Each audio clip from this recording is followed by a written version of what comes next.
د دویمې روژې نه موږ شروع کړی دی او انشاءالله راځي دا د آخري روژې پورې به انشاءالله او دا موږ چې دی تاسو ته پته ده چې دا د باچا خان ټرست لاندې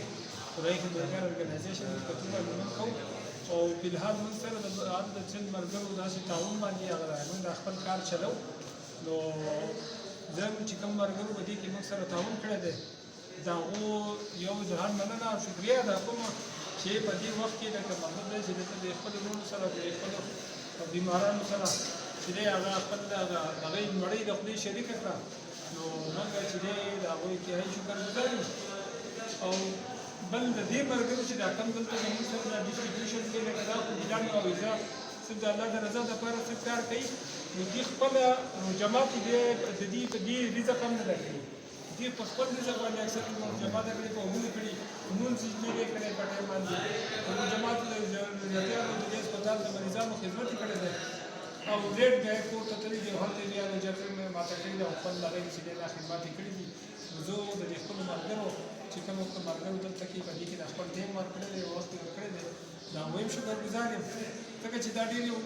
ګران کار دی او دا د هر سړي ته بس خبره نه ده خدایي خدمتګاري چې دی دا ډېر کمتر خلکو په زړونو کې دا جذبه وي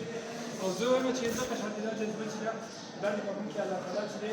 جمعې ساتي چې موږ د خپلو خلکو سره د خپلو وروڼو سره